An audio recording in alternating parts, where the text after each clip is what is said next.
शुरू करते हैं राष्ट्रीय आंदोलन, जिसमें राष्ट्रीय आंदोलन के महत्वपूर्ण घटनाओं को देखते हैं जो आपके एग्जाम व्यू से अच्छा होगा। आइए हम देखते हैं राष्ट्रीय आंदोलन। नील आंदोलन यानी कि नील विद्रोह।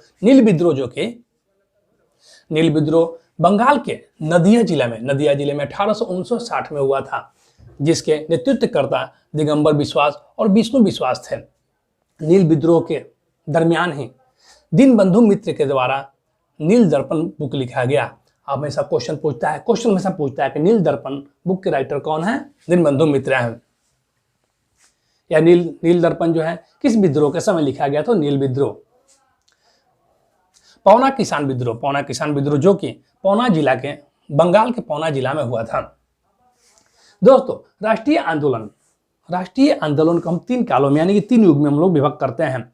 सर्वप्रथम 1885 से 1905 ईस्वी तक को हम लोग उदारवादी काल को मानते हैं, जो कि वहीं 1906 ईस्वी से लेकर 1919 ईस्वी तक हम लोग उग्रवादी काल को मानते हैं। वहीं 1919 से लेकर 1947 ईस्वी तक गांधी युग को मानते हैं, क्योंकि 1919 के बाद राष्ट्रीय आंदोलन में गांधी जी का अहम रोल होता है और उन्हीं के नेतृत्व में सारा काम होता है, इसलिए उन्हें गांधी युग कहते हैं। वहीं उग्रवादी आंदोलन जो कि 1906 से 1919 तक चलता है, उसमें उग्रवादी प्रवृत्ति यानी अंग्रेजों को मारना, कहीं बम फोड़ना, कहीं शस्त्रागार लूटना, ये सब घटनाएं चलते रहते हैं। वहीं उदारवादी आंदोलन के समय उदारवादी में 1985 से 1905 ईस्वी तक जितने भी नेता थे, वे लोग अंग्रेजों के बीच जाकर मांग करते थे और आराम से सुलह से अपना काम चलाने के लिए थे। तो आइए हम देखते हैं उदारवादी काल 1905 से 1906 तक, वहीं 1885 से 1905 तक, वहीं उग्रवादी काल 1906 से 1918 तक, वहीं गांधी काल 1919 से 1940 तक। 28 दिसंबर 1885 ईस्वी को भारतीय राष्ट्रीय कांग्रेस का निर्माण होता है। उसके निर्माणकर्ता स्थापत्य एवं ह्यूम, जिनका पूरा नाम एलन ऑक्टेवियन ह्यूम था। 28 दिसंबर 1885 को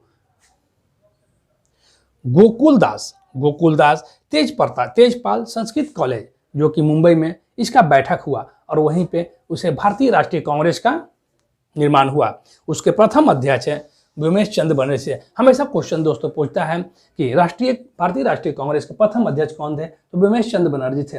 वहीं यह भी क्वेश्चन पूछता है कि 1885 में उसका पहला अधिवेशन कहाँ हुआ? तो गोकुलदास तेजपाल संस्कृत कॉलेज में हुआ। वहीं यह भी क्वेश्चन पूछता है कि उसमें प्रथम बार कितने सदस्यों ने भाग लिया था? तो 72 सदस्यों ने भाग लिया था। हम देखते हैं कि 1866 ईस्वी में ईस्ट इंडिया एसोसिएशन का स्थापना दादा भाई नौरोजी के द्वारा लंदन में किया जाता है। ईस्ट इंडिया एसोसिएशन का स्थापना दादा भाई नौरोजी के द्वारा 1866 में लंदन में किया जाता है।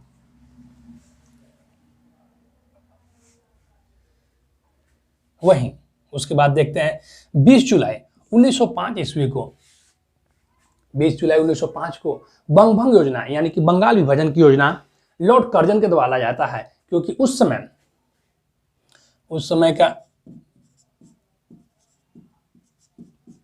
समय का भारतीय गवर्नर जनरल लॉर्ड कर्जन था, जिसके द्वारा 20 जुलाई 1905 को बंगाल विभाजन का योजना लाया जाता है।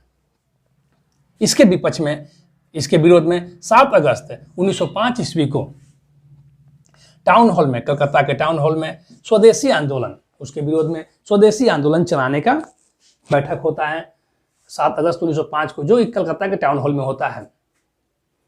उसके बाद 16 अक्टूबर 1905 को बंगाल विभाजन प्रभावी हो जाता है और उस दिन पूरे बंगाल में शोक दिवस मनाया जाता है। दोस्तों, क्वेश्चन यह भी पूछता है कि शोक दिवस कब मनाया जाता है? तो 16 अक्टूबर 1905 ईस्वी को, जिस दिन बंगाल विभाजन प्रभावी हुआ, यानी कि बंगाल विभाजन का योजना जो कि 20 जुलाई 1905 को लाया गया था लॉर्ड कर्जन के द्वारा। वहीं स्वदेशी आंदोलन चलाने का फैसला 7 अगस्त 1905 को लिया गया था। वहीं 16 अक्टूबर 1905 को बंगाल विभाजन प्रभावी हो गया और उसी दिन शोक दिवस मनाया जाता है। स्वदेशी आंदोलन के समय ही रविन्द्रनाथ ठाकुर द्वारा एक बहुत महत्वपूर्ण गीत लिखा गया था, अमार सोनार बांग्ला, जो कि जो कि पाकिस्तान और बांग्लादेश के बंटवारे के बाद बांग्लादेश का राष्ट्रीय गीत बना, हमार सोनार बांग्ला। वहीं भारतीय राष्ट्रीय कांग्रेस के नेताओं में सर्वप्रथम तिलक ही एक ऐसे नेता थे, यानी बाल गंगाधर तिलक ऐसे नेता थे जो सर्वप्रथम जेल गए। पहली बार 1897 ईस्वी में राजद्रोह में गए थे। उसके बाद जो कि 18 महीना के लिए गए थे। वहीं 1908 से 1914 तक यानी कि 6 सालों के लिए वे मांडले जेल में गए थे। मांडले जेल में रखा गया था। वहीं बाल गंगाधर तिलक के द्वारा केसरी पत्र, जो कि मराठी में निकाला गया था। वहीं तिलक के द्वारा 1893 ईस्वी में गणपति महोत्सव और 1895 ईस्वी में शिवाजी महोत्सव मनाया गया था। दोस्तों क्वेश्चन में से पूछता है कि गणपति महोत्सव, शिवाजी महोत्सव किसने चलाया? तो तिलक जो थे। इनका मुख्य उद्देश्य था कि गणपति और शिवाजी महोत्सव के थ्रू मतलब द्वारा लोगों में देश प्रेम को जगाना, एकजुट करना। वहीं 1907 ईस्वी में स्वदेशी आंदोलन चलाने के लिए उग्रवादी प्रवृत्ति और उदारवादी के बीच में फूट हो गया। उग्रवादी चाहते थे कि हम हल्ला बोलकर बम बरा को यानी से उग्र की तरह इसका विरोध करें, और वहीं उदारवादी चाहते थे कि हम शांति से इसका विरोध करें। ये दोनों में फूट होता है। 1907 के भारतीय कांग्रेस अधिवेशन जो कि सूरत में होता है, वहाँ उग्रवादी चाहते थे कि हम अपने उग्रवादी प्रवृत्ति के आदमी को अध्यक्ष बनाए। वहीं उग्रवादी चाहते थे, उग्रवादी प्रवृत्ति वाले अपने गुट का अध्यक्ष बनाना चाहते थे। इसलिए 1907 में सूरत अधिवेशन में कांग्रेस का विभाजन हो गया, जिसे कांग्रेस सूरत फूट के नाम से जाना जाता है। हमेशा क्वेश्चन पूछता है कि सूरत फूट यानी कि कांग्रेस का विभाजन कब हुआ? तो 1907 में सूरत विभाजन में हुआ था। वहीं लाल बाल पाल के नाम से उग्रवादी गुट के 3 मुख्य नेता लाल बाल पाल थे, जिन्हें हमेशा क्वेश्चन पूछता है कि लाल बाल पाल से किसे समझते हैं? तो लाल से लाला लाजपत राय, वहीं बाल से बाल गंगाधर तिलक और पाल से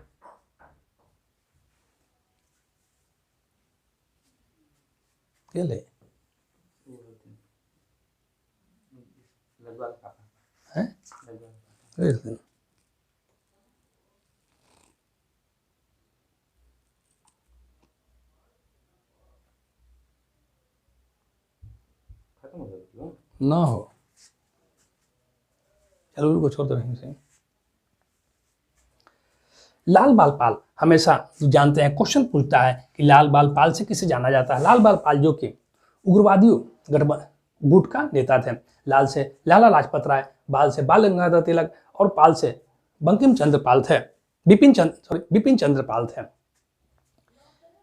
वहीं 1908 ईस्वी में प्रफुल्ल चाकी और खुदीराम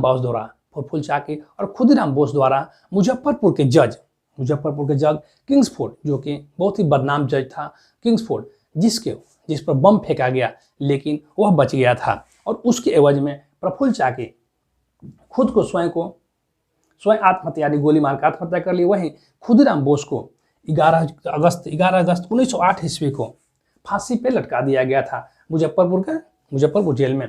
दोस्तों क्वेश्चन यही पूछता है कि भारतीय राष्ट्रीय स्वतंत्रता के दरमियान सबसे कम उम्र में किसे फांसी दिया गया था? तो वह था खुदीराम बोस, जो कि मात्र 19 साल के एज में ही उन्हें फांसी दिया गया था।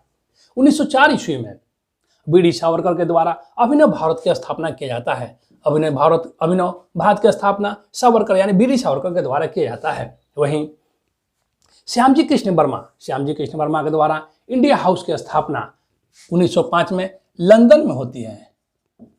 दोस्तों क्वेश्चन पूछता है कि इंडिया हाउस कहाँ पे है? तो वह लंदन में है, और किसके द्वारा किया गया? श्यामजी कृष्ण वर्मा के द्वारा लंदन में स्थापित किया गया था इंडिया हाउस।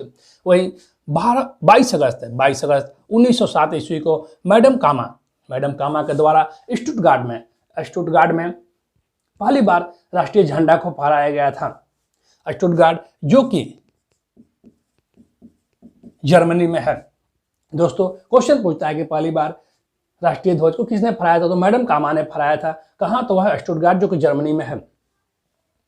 वहीं मुस्लिम लीग की स्थापना 30 दिसंबर 1906 ईस्वी को ढाका के नवाब सलीमुल्लाह और आगा खां के द्वारा एक बैठक बुलाई जाती है और उसी दिन मुस्लिम लीग की उसी बैठक में मुस्लिम लीग की स्थापना होती है, जिसे मुस्लिम लीग की स्थापना में ढाका के नवाब सलीमुल्लाह और आगा खां का महत्वपूर्ण योगदान होता है। यानी कि 1906 में मुस्लिम लीग की स्थापना होती है ढाका में। और मुस्लिम लीग की पहली सभा जो कि अमृतसर में होता है। वहीं देखते हैं मदन लाल ढींगरा के द्वारा करजन वैली पे हमला किया जाता है 1909 ईस्वी में। 1911 ईस्वी में दिल्ली दरबार का आयोजन होता है। ब्रिटिश राजा, इंग्लैंड के राजा जॉर्ज पंचम और उनकी पत्नी मैरी के राज्य तिलकोत्सव के अवसर पर 1911 में दिल्ली दरबार की स्थापना होती है, जिसमें जॉर्ज पंचम के द्वारा बंगाल विभाजन को रद्द कर दिया जाता है और कलकत्ता के बजाय जो कि पहली राजधानी कलकत्ता थी उसको अब दिल्ली स्थानांतरित करने की भी घोषणा होती है। जॉर्ज पंचम के इस फैसले से यहाँ के बुद्धिजीवी वर्ग या और भी जितने भी वर्ग थे बंगाली सब बहुत ही खुश होते हैं और लॉर्ड पंचम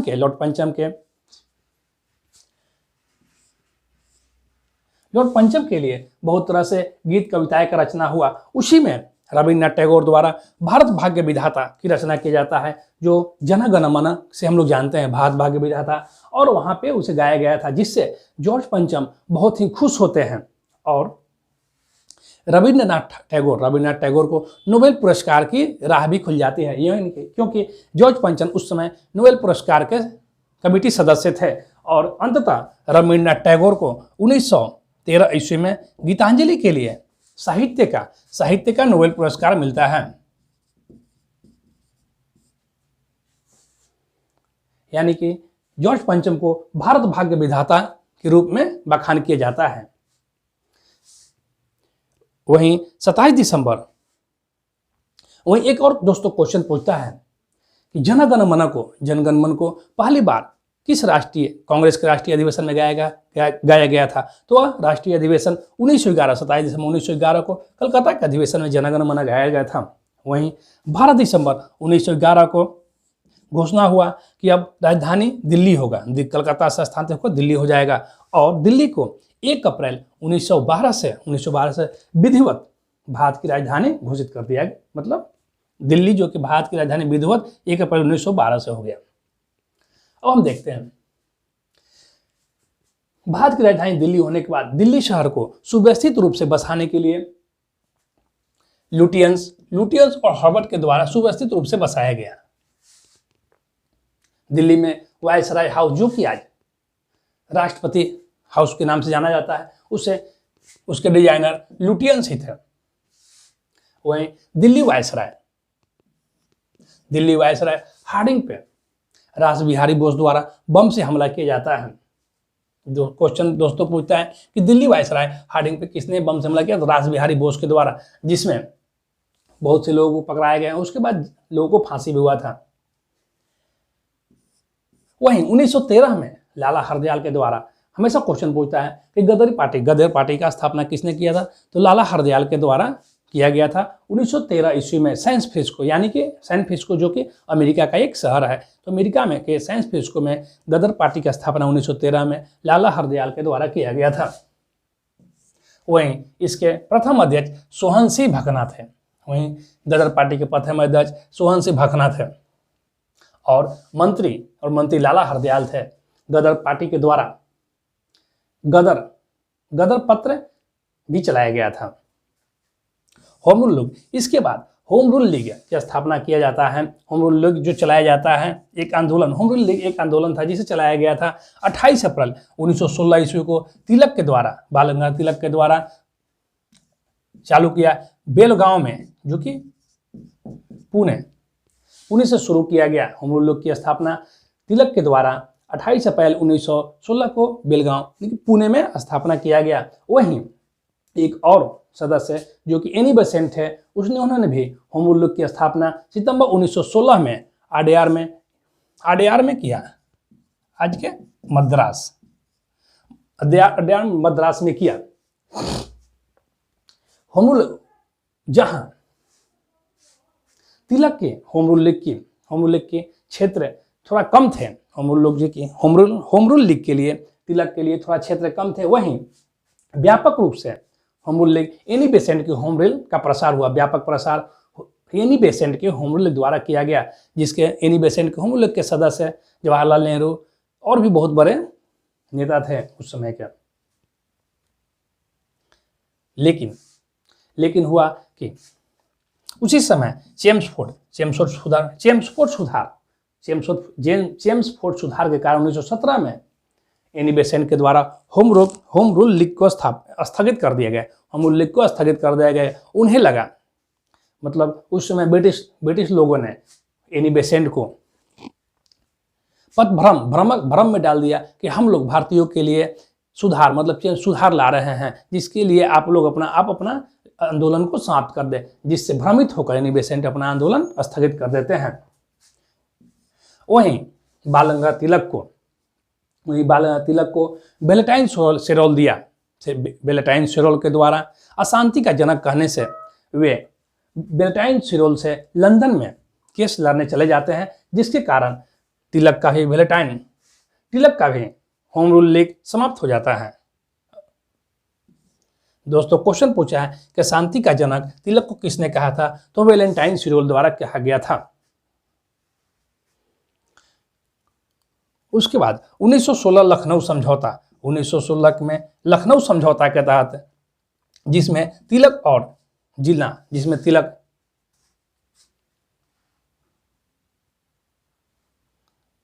दोस्तों 1916 लखनऊ समझौता में तिलक और जिन्ना के बीच एक मध्यस्थता हुई, जिसमें तिलक और जिन्ना की मध्यस्थता हुई, और इसमें 1916 के लखनऊ कांग्रेस अधिवेशन में प्रथम बार पृथक निर्वाचन, मानी मुस्लिमों के लिए पृथक निर्वाचन क्षेत्र को मान लिया गया। यानी कि मुस्लिमों के लिए जो अंग्रेजों ने 1909 में मुस्लिम पृथक चुनाव क्षेत्र जो बनाया गया था, वह कांग्रेस अधिवेशन के दौरान मान लिया जाता है। और वहीं 1916 लखनऊ अधिवेशन में ही गरम दल और नरम दल का फिर से मिलन हो जाता है, जिसमें तिलक और एनी बेसेंट का अहम रोल था मिलाने में। दोस्तों, आप लोग जानते हैं कि सूरत फूट है, जिसमें गरम दल और नरम दल जिसमें फूट हो जाते हैं और अपना अलग अलग रास्ता चुन लेते हैं, जो कि 1907 में सूरत फूट से नाम जाना जाता है, सूरत अधिवेशन में हुआ था। वहीं 1916 में दोनों एक दूसरे से फिर मिल जाते हैं। रॉलेट एक्ट है 1919 में आया। रॉलेट एक्ट अधिवेशन 1919 में पारित हुआ, जिसे गांधी जी ने कहा कि यह रॉलेट एक्ट बिना अपील, बिना दलील और बिना वकील का एक्ट है, और इसे काला कानून के नाम से जाना जाता है। यानी रॉलेट एक्ट के तहत किसी पे शक के आधार पे भी उसे जेल में बंद कर दिया जाता था, हिरासत में ले लिया जाता था। दोस्तों, हम देख रहे थे कि रॉलेट एक्ट जब लागू किया गया, एक्ट आया, तो उसके जिसे काला कानून कहा गया, जिसे गांधी जी ने बिना वकील, बिना दलील का कानून बोला, और जिसे रॉलेट एक्ट के खिलाफ विद्रोह में गांधी जी के द्वारा 6 अप्रैल 1919 ईस्वी को देशव्यापी हड़ताल का आह्वान किया गया। वहीं 13 अप्रैल 1919 ईस्वी को जालियांवाला बाग, जो कि अमृतसर में है, वहां पे एक सभा का आयोजन किया जा रहा था, जो कि डॉक्टर सतपाल और डॉक्टर सैफुद्दीन कुचली की गिरफ्तारी के विरोध में एक आयोजन किया जा रहा था, जो कि बैसाख दिन और आयोजन किया जा रहा था, जिसमें अमृतसर का ब्रिगेडियर जनरल आर डायर के द्वारा जालियांवाला बाग को चारों तरफ से घेर कर उस पर अंधाधुंध लोगों पे गोलियां चलाया गया, जिसमें बहुत से आदमी मारे गए। सरकारी रिपोर्ट के अनुसार 379 व्यक्ति मारे गए, 379 व्यक्ति मारे गए, जबकि 1000 घायल हुए। लेकिन कांग्रेस कमेटी के विरोध में कांग्रेस कमेटी में 1000 से 1500 व्यक्ति मारे जाने की पहचान हो पाई। वहीं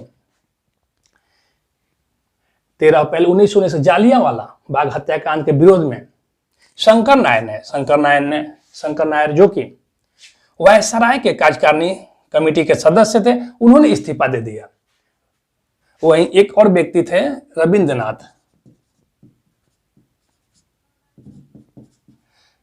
रविंद्रनाथ टैगोर या ठाकुर, जिन्होंने अपनी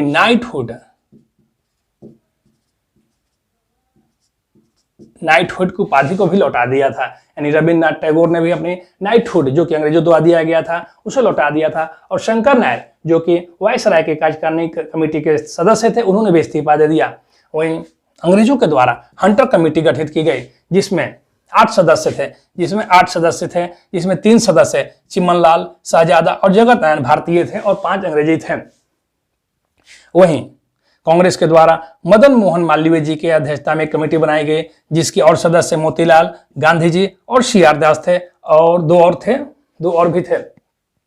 वहीं इस कमेटी, हंटर कमेटी के आधार पर जनरल R डायर को इस्तीफा दिलवाया गया। लेकिन वहीं अंग्रेजों ने उसे अंग्रेजी हुकूमत का शेर कहा था। वहीं अंग्रेजी अखबारों ने जनरल R डायर का काफी प्रशंसा किया था। दोस्तों, अब हम देखते हैं गांधी युग का आरंभ 1917 से माना जाता है। वहीं गांधी युग का देशव्यापी में असर 1919 ईस्वी के बाद से देखा जाता है। गांधी जी का जन्म 2 अक्टूबर 1869 ईस्वी को पोरबंदर के गुजरात में हुआ था। वहीं उनके पिता का नाम करमचंद गांधी, जो कि दीवान थे, और माता पुतलीबाई थी। वहीं उनकी पत्नी का नाम कस्तूरबा गांधी था। वहीं उनके 4 पुत्र हरिलाल, मनीलाल गांधी, रामदास गांधी, देवदास गांधी, उनके 4 पुत्र थे।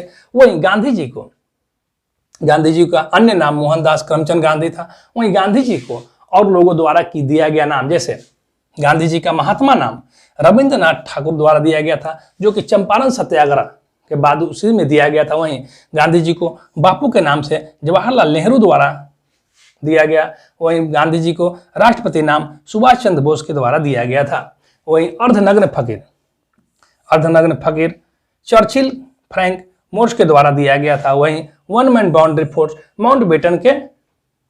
माउंटबेटन ने दिया था 1946 ईस्वी में, क्योंकि उस समय जब बंगाल में हिंदू मुस्लिम राइट हुआ पाकिस्तान मांग के लिए, तो वहां पे बहुत से सैनिक होने के बावजूद उस सेठी को बंद नहीं किया जा रहा था आंदोलन को, इसलिए लेकिन गांधी जी ने अकेले जाकर उसे बंद किया। हिंदू मुस्लिम जाने से बंद हो गया, जिसके कारण माउंटबेटन ने उसे 1 मैन बाउंड्री फोर्स कहा। वहीं गांधी जी का वकालत का पढ़ाई लंदन से किए, और उसके बाद 1893 ईस्वी में गांधी जी 1893 ईस्वी में गुजरात के ही एक सेठ व्यापारी अब्दुल्ला सेठ के साथ उनकी केस देखने के लिए डरबन दक्षिण अफ्रीका गए, जिन्हें उनके जाने के समय में पीटर मर्ती वर्ग स्टेशन पर उनका सामान बिक दिया गया, क्योंकि गांधी जी जब जा रहे थे दक्षिण अफ्रीका, तो उनके पास फर्स्ट क्लास का टिकट होने के बावजूद भी वहां रंग भेद नीति के कारण अंग्रेजों ने उन्हें अपने साथ बैठा देखा और उनका सामान बिक दिया, और उन्हें भी स्टेशन में बिक दिया कि एक काला आदमी हमारे साथ क्यों बैठ जा रहा है। वहीं 1894 ईस्वी में दक्षिण अफ्रीका में नेटाल इंडिया कांग्रेस की स्थापना किया। वहीं गांधी जी द्वारा सर्वप्रथम सत्याग्रह शुरू दक्षिण अफ्रीका में ही किया गया था। गांधी जी ने वहां सत्याग्रह का प्रयोग नस्ल भेदी, रंग भेदी और भारतीयों का पंजीकरण और भारतीय विवाह के विरुद्ध उन्होंने सत्याग्रह शुरू किया था, क्योंकि रंग भेदी में उन लोगों को मान्यता नहीं दिया था, काले गोरे का भेद था। वहीं पंजीकरण में जितने भी भारतीय थे उनका अंगूठे का निशान लिया जाता था, अंगुली का निशान लिया जाता था। वहीं शादी विवाह में वहां पे अंग्रेजों ने यह कर रखा था कि जो ईसाई धर्म से शादी करेंगे यानी चर्च में जो शादी करेंगे उन्हीं का शादी को मान्यता दिया जाएगा, ऐसे बाकी नहीं। इसलिए उन लोगों ने सत्याग्रह किया और उसके बाद वो विजय भी हुए। वहीं एक क्वेश्चन हमेशा क्वेश्चन पूछता है कि इंडियन ओपिनियन समाचार किसके द्वारा जारी किया गया? इंडियन ओपिनियन समाचार पत्र गांधी जी के द्वारा लाया गया, जो कि दक्षिण अफ्रीका में ही शुरू किए थे। वहीं फिनिक्स आश्रम, क्वेश्चन यही पूछता है कि फिनिक्स आश्रम किसने बनाया? तो गांधी जी ने किया था, और वो कहा? तो दक्षिण अफ्रीका में ही। वहीं गांधी जी की एक बुक हिंद स्वराज, जो कि 1909 ईस्वी में लंदन जाते समय ही उन्होंने लिखा था। दोस्तों, इसमें क्वेश्चन हमेशा पूछता है कि रॉलेट एक्ट के लिए देशव्यापी हड़ताल कब लाया गया? 6 अप्रैल 1919 को। वहीं जालियांवाला बाग हत्याकांड कब हुआ? तो 13 अप्रैल 1919 ईस्वी में। किसके विरोध में? तो डॉक्टर सतपाल और डॉक्टर किचली के गिरफ्तारी के विरोध में लाया गया था। वहीं कौन लाया था? तो वहीं ब्रिगेडियर जनरल आर डायर था उस समय। वहीं शंकर नायर ने इस्तीफा दिया अपनी वायसराय कमेटी से, तो रविन्द्रनाथ टैगोर ने नाइटहुड की उपाधि लौटा दी। वहीं हंटर कमेटी में 3 भारतीय थे, चिमनलाल शहजादा, जगत नारायण। इस तरह दोस्तों हम आप लोग इसका स्क्रीनशॉट आप लोग ले ले दोस्तों, क्योंकि आप लोग इसका स्क्रीनशॉट ले लें और बाद में इसे अच्छे तरह से देखकर और अच्छे तरह से मेरी वीडियो को सुनकर आप इसे तैयार कर लीजिएगा। दोस्तों, अब आपको मेरा वीडियो अच्छा लगे तो आप हमारे YouTube वीडियो चैनल विद्यापुंज को लाइक और सब्सक्राइब जरूर करें और कुछ कमेंट करें, ताकि वीडियो आप लोग कैसा लगे यह भी कमेंट करें। तो दोस्तों, जय हिंद दोस्तों।